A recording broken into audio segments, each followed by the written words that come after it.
নমস্কার, শুরু করলাম আজকের চতুর্থ স্তম্ভ। আমি ইন্দ্রাণী। বিজেপি ৩০০টি, তার আগের জোটে শিবসেনা জোট ভেঙে বেরিয়ে গিয়েছিল। বিজেপি শিবসেনাকে ভেঙে তার বিরাট অংশ তাদের দিকে নিয়ে গিয়েছে। মহারাষ্ট্রে নিজেদের আসন ধরে রাখতে এনসিপিকেও ভেঙেছে। দুর্নীতি ইত্যাদির অভিযোগ উড়িয়ে দিয়েই অজিত পাওয়ার, ছগন ভুজবল, প্রফুল্ল প্যাটেল তাদের দিকে। কংগ্রেসের মিলিন্দ দেওরাকেও তারা ভাঙিয়ে নিল। রাজস্থান, ছত্তিশগড় বা মধ্যপ্রদেশের জয় তাদেরকে দুদিক থেকে স্বস্তি দিয়েছে। প্রথমত তারা রাজ্যগুলোতে জিতেছে, দ্বিতীয়ত সেই রাজ্যগুলোর ওল্ড গার্ড বসুন্ধরা রাজে সিন্ধিয়া বা শিবরাজ সিং চৌহান বা রমন সিং আর কোনো সমস্যাই নয়। দিল্লি থেকেই রাজ্য সামলানো যাবে, কোনো বিরোধী স্বর নেই। অসম তাদের হাতে। কংগ্রেস থেকে যাওয়া হিমন্ত বিশ্ব শর্মা এখন আরএসএস মোদি শাহের ট্রাস্টেড নাম্বার 1। উত্তরপ্রদেশে রাম মন্দিরের মেগা ইভেন্ট তাদেরকে এগিয়ে নিয়ে যাবে। মোদির বিরুদ্ধে সমকক্ষ কোনো মুখ বিরোধীদের কাছে নেই। মোদির জনপ্রিয়তা না বাড়লেও কমেনি। অর্থনীতি যথাপূর্বং তথাপরং।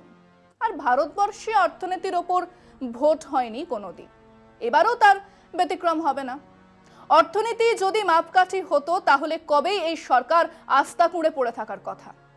কিন্তু তবু রাজার ঘুম নেই, রাজার বুক জ্বালা করছে। তবু আরএসএস বিজেপি নিয়ম মাফিক নয়, সাম দাম দণ্ডভেদ কোনোটাই বাদ দিতে চায় না 2024-এর নির্বাচনে। কেন? তার দুটো কারণ আছে। প্রথম কারণ হলো ফিনিশিং লাইন যত সামনে আসছে তত নার্ভাসনেস বাড়ে। মানুষের ক্ষেত্রে তা প্রযোজ্য, রাজনীতিতেও সেটা প্রযোজ্য। সেই 1925-এ পথ চলা শুরু করেছিল আরএসএস। লক্ষ্য হিন্দু রাষ্ট্র, লক্ষ্য এক অবিভক্ত ভারতবর্ষ, লক্ষ্য এক কড়া কেন্দ্রীয় শাসন, এক জঙ্গি জাতীয়তাবাদী সরকার। রাম মন্দির তো সেই লক্ষ্য পৌঁছানোর সিঁড়ি। 1925-এ তা ছিল নাকি আরএসএস এর এজেন্ডায়? ছিল না। দেশ স্বাধীন হচ্ছে, বাবরি মসজিদ নিয়ে একটাও কথা ছিল না। ব্রাঞ্চ অফ থটসে গোলওয়ালকর দেশের সংবিধান যেটা হতেই পারে না তা বলেছেন তেরঙ্গা অশুভ, 3 অশুভ, বলেছেন ভগবা ঝান্ডার কথা। কোথাও বলেননি রাম মন্দিরের কথা। 1949-এ বাবরি মসজিদে ঢুকে রামলালা বসানো হলো। আরএসএস একটা বয়ান আছে? নেই। জনসংঘের একটাও বিবৃতি নেই। 80-র দশকে এসে ক্লান্ত আরএসএস আর নতুন বিজেপির হাতে বাবরি মসজিদ আর রাম মন্দিরের ইস্যু তুলে দিলেন রাজীব গান্ধী। ঠিক তখনই আরএসএস বিজেপি বুঝেছিল এই ইস্যু তাদেরকে এগিয়ে দেবে, কিন্তু সেটা কেবল এক ইস্যুই। রাম মন্দির পেলেই হবে না লক্ষ্য হিন্দু রাষ্ট্র। আর সরকার হাতে থাকলে আইপিসির বদলে ন্যায় সংহিতা চালু করা যায়, সংবিধানের বদলে মনুসংহিতাও চালু করাই যায়। আর আরএসএস বিজেপি জানে ক্ষমতায় থাকলে জাতীয় পতাকা থেকে জাতীয় সঙ্গীত বদলানো যায়। ফ্যাসিস্টরা এটা ক্ষমতায় এসে বারবার করেছে, ইতিহাস তাই বলছে। নাজি বাহিনীর গান হয়ে উঠেছিল জাতীয় সঙ্গীত। কাজেই সেই ঐতিহাসিক মুহূর্তের একেবারে কাছে এসে আরএসএস বিজেপি সেই লক্ষ্যকে হাতছাড়া হতে দেবে না বলেই বেশ নার্ভাস। তারা কোনো উপায় বাদ দিতে রাজি নয়। এখন সময় একটা বিরতির, সঙ্গে থাকুন। দ্বিতীয় কারণ হলো অঙ্কের হিসেব। অঙ্ক বলছে বিরোধীরা যদি সেই অর্থে ঐক্যবদ্ধ হয় তাহলে বিজেপির পক্ষে একক সংখ্যাগরিষ্ঠতা অসম্ভব। সেই তথ্য বিজেপির শীর্ষ নেতারা জানেন বলেই তারা নার্ভাস। সেই নার্ভাসনেস বেরিয়ে আসছে বিভিন্ন কাজে। ওনারা খুব ভালো করে জানেন যে কংগ্রেস আর আপ একজোটে নামলে চণ্ডীগড়ের মেয়র পোস্ট তাদের হাত থেকে চলে যাবে। সাধারণ অঙ্কের হিসেবেই যাবে। মেয়র হতে দরকার 18 জন কাউন্সিলরের সমর্থন। কংগ্রেস আপের মিলিত সংখ্যা 20। তার মানে 2024-এর আগেই বিজেপির হাত থেকে দিল্লি থেকে ঢিলছোড়া দূরত্বের একটি কর্পোরেশনের মেয়র আর ডেপুটি মেয়র পদ চলে যাচ্ছে। কতটা মরিয়া একে আটকাতে? একজন আপ নেতা বলছেন 10 কোটি টাকা অফার এসেছে, 4 জনকে বিরুদ্ধে ভোট দিতে হবে না, কেবল ভোট না দিলেই চলবে। যেখানে বলবে সেখানে চলে যাবে 10 কোটি করে, মোট 40 কোটি টাকা। হ্যাঁ, এটাই নার্ভাসনেস। কারণ এতদিন জানা ছিল আর যাই হোক আপ আর কংগ্রেসের জোট হবে না। এখন দেখা যাচ্ছে সে জোট হচ্ছে। हरियाणा का ट्रेलर, पूरा पिक्चर अभी बाकी है। দিল্লি, পাঞ্জাব, গুজরাটেও আপ কংগ্রেস জোট হচ্ছে। দিল্লির সাথে সাত হবে নাকি? হবে না। কংগ্রেস আপ জোট হলে সাথে 3 পেতেও ঘাম ঝরাতে হবে বিজেপিকে। পাঞ্জাবের কথা ছেড়েই দিলাম, ওখানে বিজেপির কিছুই ছিল না, বিরাট কিছু হবার কোনো সম্ভাবনাই নেই।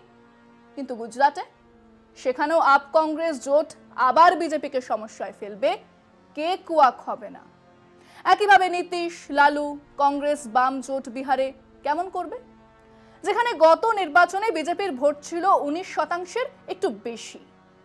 এই ভোট বাড়বে? বাড়তে পারে।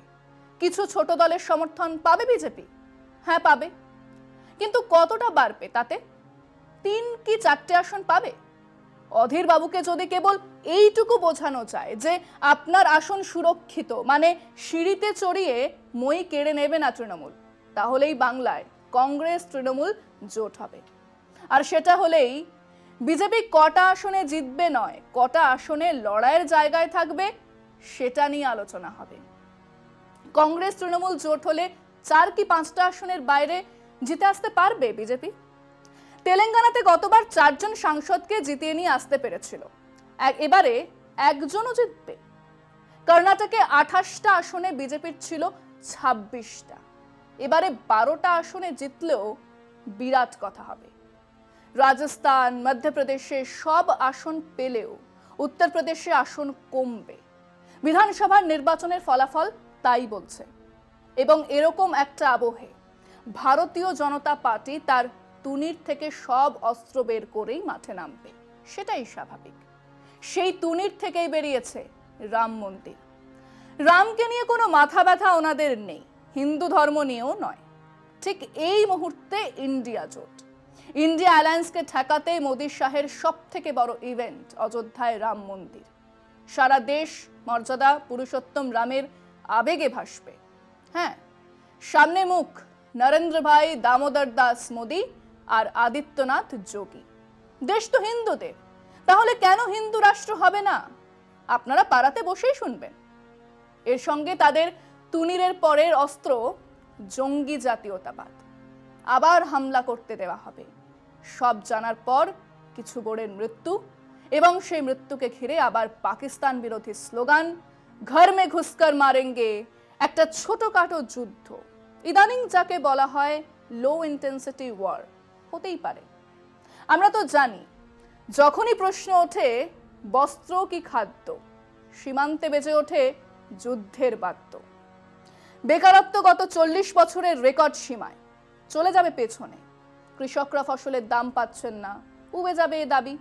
শ্রমিকদের মাইনে বাড়ছে না, কেউ শুনবে না। অবাধ লুট চলছে আম্বানি আদানি কর্পোরেটদের, এ কথা নিয়ে কোনো আলোচনাই হবে না। দেশ তখন শত্রুকে চিনে ফেলেছে।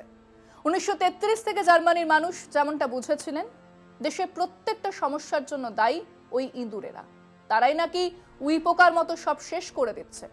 অতএব ইহুদি হাটাও। আজ আমাদের দেশে সে আঙুল দেশের সংখ্যালঘু মানুষদের বিরুদ্ধে, এটাই বিজেপির অস্ত্র। ফিরছি এই আলোচনায় একটা বিরতির পর। দুর্ভাগ্যজনকভাবে বিরোধী শিবিরের মুখগুলোর সঙ্গে দুর্নীতির মাখামাখি চেহারা, সেও এক কদর্য ছবি।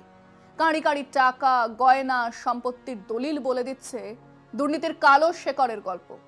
যেদিকে তাকান এক লুট, কাটমানি, দুর্নীতির ছবি। বিজেপি কেবল টর্চ মেরে আলো ফেলে কেবল বিজেপি বিরোধীদের দুর্নীতির সামনে আনছে। বিজেপির সঙ্গে থাকলে, বিজেপিতে যোগ দিলে সে দুর্নীতির গায়ে মোটা আবরণ তাকে দেখা যাচ্ছে না, এটা সত্যি। কিন্তু বিরোধী ওই নেতাদের দুর্নীতিটাও তো সত্যি, আর মানুষ সেটা দেখছে। মাত্র 10 বছরের মন্ত্রিত্ব পেয়ে পার্থ চট্টোপাধ্যায়ের ঘরে কত সম্পদ জমেছিল, জ্যোতিপ্রিয় মল্লিকের সম্পদের পরিমাণ কত, এই হাতিয়ারকে সামনে রেখেই বিজেপির প্রচার। সব দুর্নীতিবাজেরা মোদিজির বিরুদ্ধে ঐক্যবদ্ধ হয়েছে। মোদিজি আঙুল তুলে বলবেন, মিত্র, করাপ্টেড মেন আর ইউনাইটেড। মানুষের অবিশ্বাস করার কারণটা বলুন, এখানেই অ্যাডভান্টেজ বিজেপি। গত 9 বছরে মোদী সরকার দেশের মানুষের কোনো সমস্যার সুরাহা করতে পারেনি। তথ্য বলছে, মানুষের অভিজ্ঞতা বলছে সে কথা, কিন্তু তাদের প্রচারে তারা এগিয়ে। ক্ষমতার প্রতিটা বিন্দুকে কাজে লাগিয়ে তারা দেশের যাবতীয় প্রতিষ্ঠান নিজেদের দখলে আনতে পেরেছে। অবাস্তব, অনৈতিহাসিক, অবৈজ্ঞানিক তথ্য মানুষের সামনে পৌঁছে দিতে পেরেছে। এখানেই অ্যাডভান্টেজ বিজেপি। তাহলে আপনি ভাবতেই পারেন, তাহলে করবোটা কি? হ্যাঁ, লড়াই শক্ত, বিরোধীদের লড়াই আরো শক্ত। আর লড়াই যখন শক্ত হয় তখন একটাই উত্তর, পথে নামুন, মানুষের কাছে যান, সত্যি কথাটা বলুন, বলতে থাকুন। আপাত হিন্দুত্ব আবেগে ভাসছে দেশ, জঙ্গি জাতীয়তাবাদের আবেগে ভাসছে দেশ, কিন্তু মানুষের পেট মানুষের মাথাকে চালনা করে। কেবল আবেগে পেট ভরে না, সেই আবেগের ওপরেও থাকে মানুষের প্রতিদিনের বেঁচে থাকার লড়াই। সে প্রশ্ন সামনে আসতে বাধ্য, আজ নয়তো কাল। মানুষ বলবেই, অন্ন দাও, বস্ত্র দাও, মাথার ওপর ছাদ চাই, বেকার যুবকের চাকরি চাই, স্বাস্থ্যের সুব্যবস্থা চাই। আর এই দাবির পেছনেই ঢাকা পড়বে যাবতীয় আবেগ। মর্যাদা পুরুষোত্তম রাম থাকবেন বাড়িতে, বাড়ির বাইরে লড়াই হবে ভাতের। স্বৈরতন্ত্র, ফ্যাসিস্টরা এই লড়াইতেই হেরেছে বারবার, এবারও তার ব্যতিক্রম হবে না। সেই ইস্যুগুলো নিয়ে একসঙ্গে দেশের বিরোধী নেতারা রাস্তায় নামুন। সিট অ্যাডজাস্টমেন্ট, আসন সমঝোতা নিশ্চয়ই দরকার, কিন্তু তার সঙ্গেই দরকার মানুষের প্রতিদিনের বেঁচে থাকার লড়াইয়ের ইস্যুগুলোকে নিয়ে মানুষের পাশে থাকা। এক ঐক্যবদ্ধ বিরোধী জোট যদি এই ইস্যু নিয়ে মানুষের পাশে হাজির হন, তাহলে গোটা ছবিটাই উল্টে যেতে পারে। লক্ষ্যের সব থেকে কাছে এসেও মুখ থুবড়ে পড়তে পারে নাগপুরের গ্র্যান্ড প্ল্যান। আজকে পর্যন্তই। শুভরাত্রি।